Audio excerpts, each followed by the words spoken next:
Hey, everybody. Welcome to another Breast Cancer Answers Live interview. I'm Dr. Jay Harness, co founder and medical director at Breast Cancer Answers. And we have a special treat for you today because we're going to be talking about the best decisions that you can make about breast reconstruction.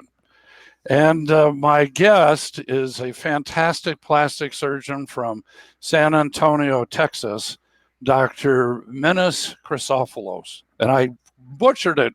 And I even, Minas, I even practiced and I still did it. But his friends and his friends and colleague in San Antonio refer to him as Dr. C. So we'll also call him Dr. C. Anyway. Minas is the president of PRMA Plastic Surgery Group in San Antonio. One of the reasons that he and I are connected is he is the creator of the Breast Advocate app, which is, we're going to talk about that later on during our interview.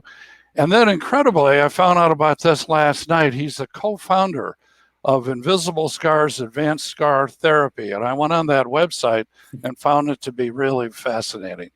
So Minas, welcome to the live broadcast. How are you, my friend? Oh, I'm great. Thanks so much for inviting me.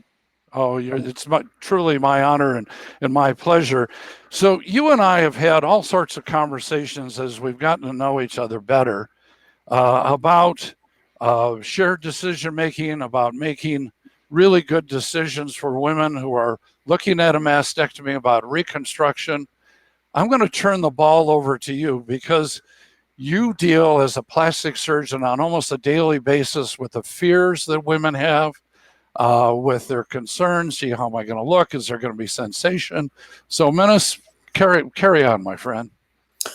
Yeah, it's we see ladies and men, for that matter, because men get breast cancer too. Sure. We see folks from all over, and as you mentioned, we've grown to know more about each other through our common interests of shared decision making, which is it's been the philosophy behind our practice for many years, and it was the reason for creating the Breast Advocate app. And the take-home message is that there are lots of options for people,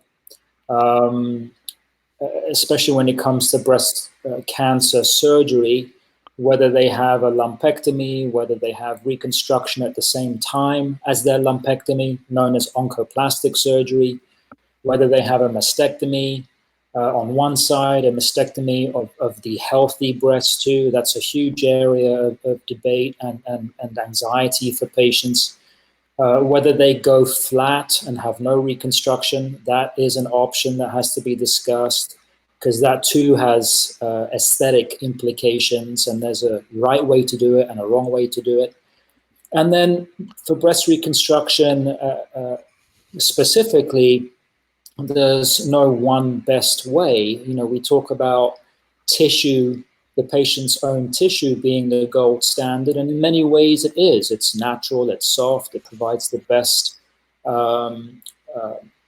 option in terms of restoring some feeling, but you can get phenomenal reconstructions with implants too. So I think where we come together and agree very quickly, it seems, Jay, is that the final option that the patient chooses isn't the most important thing. The most important thing is the conversation, it's the choices that are presented, it's physicians listening to what the patient brings to the table, their preferences, their values, their situation, and just their diagnosis. So I think that's probably, that summarizes how I feel about breast cancer surgery in general, and specifically about breast reconstruction.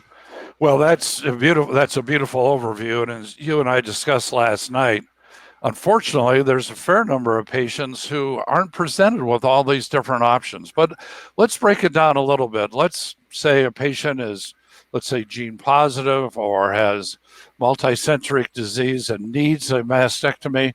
Has nipple sparing mastectomy risen a lot to a standard of care there in San Antonio? Absolutely. So we were actually the ones, so PRMA, that's my practice, we were the ones who actually introduced nipple sparing to the community many, many years ago. And we're very happy to see that more and more breast surgeons have adopted it. It really has become standard of care. We now have the data as well to show that it doesn't impact breast cancer care and outcomes in any way when performed in the appropriate candidates. So in terms of reconstruction, it really does add tremendously to the final cosmetic result. Women do need to understand that saving the nipple doesn't mean that they save their sensation, their feeling. When it comes to breast reconstruction, I think plastic surgeons as a group, we really haven't been fair to patients when we talk about nipple sparing and even about breast reconstruction. I know I used to tell ladies, whilst talking about tissue options and using their own tissue for reconstruction, I used to say things like, well, your breast will feel natural. And well, what I was really saying was the breast will feel natural when I examine you. Because in terms of what the patient would feel, the sensation would be gone in the vast majority of cases. So you got to be specific in what you mean by feel. Yeah, boy, spot on, man. I absolutely agree with you completely. Yeah. So what, as you know, in the headlines recently, there's been a lot of concern about implants, textured implants, getting the old textured implants out. You must be dealing with this on a regular basis. So why don't you give us your overview about?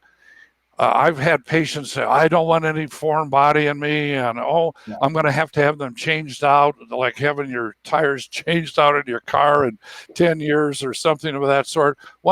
Dennis, jump into that debate, will you, and enlighten our audience?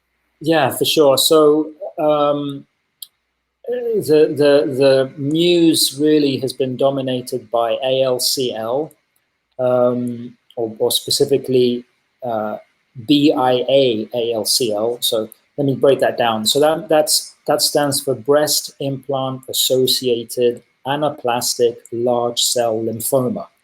So people would just refer to it as ALCL. It's not a type of breast cancer, even though the implant is in the breast, and this cancer occurs in relation to specifically textured implants. But ALCL is a type of non-Hodgkin's lymphoma, so it's a cancer of the immune system. It's very difficult to pin down exactly how many cases have happened. In terms of confirmed cases, now by confirmed, I mean we have medical records, we can go through them, we can really be very specific and 100% confirm this patient has ALCL. There have been 573 unique cases of this lymphoma and 33 patient deaths. Wow. So potentially very serious. Putting it in perspective in terms of the numbers, we're talking about a very, very, very small risk. The risk is, again, in terms of confirmed cases, the risk is tied to textured implants. Implants have a shell. So the filling is either saline or silicone. The type of filling doesn't seem to be related. This is all related to the outside of the implant, the shell. And what we know is that the implants that have a very, very aggressive kind of texturing that feels very rough, those surfaces, that aggressive texturing, seems to generate a reaction in some people that leads to this immune reaction and this lymphoma. Right. It appears as sudden breast swelling Right. or a new mass. Those are the two most common. Right, Uh, and the fluid that you get that builds up around the implant, it's critical that that be aspirated and cytology done of that fluid, correct? Absolutely. There are very, very specific tests Yeah, that need to be performed. So if you remove the fluid and just, because implants can develop fluid around them, sure. it's very common. But that's usually a very small amount. We're talking about, a lady who's at least a year out from surgery. On average, it's 8 to 10 years out from surgery, where a lady will all of a sudden develop this rapidly expanding swelling or a new mass. So that has to be taken very, very seriously. And the treatment is usually curative. The treatment is removal of the implant and the capsule, the scar shell Yep, yep. around it. Now, So Menace, this is absolutely fantastic information. But one of the things you and I talked about a little bit last night is called a breast implant illness. Can yeah, you enlighten our well, audience yeah, what that is? yeah. That's the second thing that's been in the news recently. And social media has really enabled information being passed on and exchanged. And breast implant illness is something that has really come to our attention and has hit the news. I think it's been enabled by the ease with which messaging can occur these days in social media. It's a constellation of symptoms. Breast implant illness. It's fatigue. Uh, some people have chronic pain, a rash. Some people complain of a different body odor after getting their implants, irregular Huh, heart rate, huh. new anxiety, neurologic disorders, hair loss, Huh. endocrine abnormalities, so hormonal imbalance. So that's a big list of very, non-specific Yeah, yeah. issues that we have so far not been able to tie together in terms of finding a cause Right. specifically because of the implants. It Again, almost sounds like it's an immune reaction of some sort, right? I mean, right, doesn't absolutely. it And sound to you that way? yeah, it does. And just because we don't have any evidence of a possible link and a cause, doesn't mean that these issues aren't real. Sure. And it's also not, it's not really that new. It's just being talked about more again Right. because of the social media angle. But these sorts of issues, concerns, complaints from patients, if you look back in terms of case reports and in history, there have been patients complaining of these things for a while now. Again, though, when you consider that millions, many millions of women are Right. walking around with implants, and then you look at the very, very, very small number of women who complain of these issues, what we can say with a lot of confidence is that the vast majority of women do very well with their implants, and the vast majority don't have these issues. Yeah, so we don't want to have patients have the feeling, oh, I heard about this breast implant illness. I don't Right? want implants. Because Yeah. I'm with you. I mean, at the practice that I've been at for 15 years at St. Joseph Hospital in Orange, California, 95% of our reconstructions are done with implants. Yeah. And the patients are doing extremely well. And there should not be sort of that fear factor, as Yeah. you said, that's really being promulgated on the social media. Now, there in San Antonio, I know you are a microvascular reconstruction guy as a plastic surgeon. I know I've watched some of your Mhm. advocacy for the deep flap. But percentage wise, what are we talking of for breast reconstruction in San Antonio? Is it 85% or so implant, 15%, 15% tissue? What would you say? Well, no, it's more heavily skewed towards tissue because we're here and that's our Okay. core service. I mean, so it's, tissue reconstruction. It's what we're known for. So patients travel to us specifically for that. They come to us and they tell us, hey, listen, I've been thinking about this and that. I did my research and you're the guys I want to do mine. Oh, that's excellent. So why Yeah. don't you elaborate? Obviously, it's a bigger operation, moving tissue up with a deep flap, whatever. But patients are coming to you for reasons, Yeah. and the advantages of autologous tissue versus implant. Why don't we weigh out the Yeah. pluses and minuses with each? Yeah. So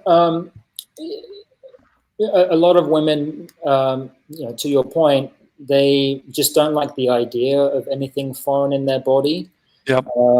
So implants, worldwide and definitely in the US are at least 80% of women are reconstructed with implants. So that's the usual recommendation. And not all plastic surgeons offer the advanced tissue reconstructions that are available today that spare the patient's muscle. And really, we can take tissue from many different parts of the body based on how the patient carries extra tissue that they don't want. So it can be the lower abdomen, a little bit of a belly because of multiple pregnancies or what have you. We can use tissue from the thighs, saddlebag area, the upper part of the back of the thigh, just underneath the buttock. We can use buttock tissue. Wherever the lady has what she feels as excess, we can utilize. We've moved along now from the procedures that sacrifice the patient's muscle. We very rarely perform those muscle sacrificing procedures. So we have ladies from all walks of life that are very active. And now because we're saving muscle, they don't have the risk of a hernia or functional loss. And tissue doesn't need to be replaced. It doesn't get hard over time. It doesn't leak. It doesn't rupture. Now we're doing nerve reconstructions with our tissue reconstruction. So we've actually been doing that for over 15 years. 15 years ago, people thought we were crazy and what we were doing was a sham. But now finally the conversation has caught up. So we're taking nerves with the tissue. For example, with the deep flap, which uses the lower abdomen, kind of like a tummy tuck, we're finding nerves that supply the belly skin. And when we transplant the tissue to the chest, we connect that nerve to a nerve that has been cut by the mastectomy. And that really improves the feeling that comes back. It's not the same as Mother Nature yet. We're part of a big multi-center trial to really analyze these results. But it's very, very exciting times. And, when you've got recommendations from the FDA and from implant manufacturers of having to replace your implants every 10 years and monitoring for silent rupture, because sometimes you can have a rupture in a silicone implant that you don't know about. A lot of women just say, Doc, I hear you about implants generally being very safe, but I just don't want to mess with it. And I'd rather just be natural. All right. Well, outstanding. Now, just for my edification, if somebody after a mastectomy needs radiation therapy, you would delay the tissue reconstruction, I'm assuming, until they've healed well after the radiation therapy. Is that fair? Another great topic. We're actually excited. We're trying to start up a study to look at neoadjuvant radiation. So in women who have radiation, for them to have their chemotherapy up front and radiation up front, then the mastectomy and the immediate reconstruction. Whoa. So, you know what? You've just opened up another subject for another interview. I want to hear more about this, man. But to answer your question, the safest approach in terms of complication risk, the least complications are associated with delaying the tissue reconstruction until after the radiation. So the lady has the mastectomy, has the radiation, and then she comes back for the reconstruction. delayed so that the tissue isn't subjected to the potential damaging effects of the radiation. You bet. Well, listen, thank you very much. As we get near the end of our time together, Yeah. I really want you to talk about your app. Oh, thanks. Yeah. The Breast Advocate app. Really, I've looked at it. It's really exciting. I want to congratulate you for being the pioneer and creator of this. But Thanks. let's share with our audience about the Breast Advocate app. Yeah, really very excited about it. And lots of your great content from breast cancer answers has been included. Thank you. You got some great videos, so we had to include that content for our patients. But basically, the app came about because of I personally treat 200 patients a year, so I feel I sleep well at night. I feel very proud of what I do, but that's only 200 patients. And I was hearing the same thing over and over. Patients weren't being given all the options. Some of them were a little upset, actually, because had they known about certain things up front, it would have changed what they opted to do. The app is a shared decision-making app. It uses the evidence that's out there, what we know, what's been published. It takes the patient's diagnosis, it asks them their preferences, they answer a series of questions, and then it provides recommendations that then they can take to their breast cancer team, their breast surgeon, their plastic surgeon, with these recommendations so that they can have the conversation with their healthcare team, with their surgical team that they want to have. So whether they're considering a lumpectomy or going flat or breast reconstruction, it doesn't matter.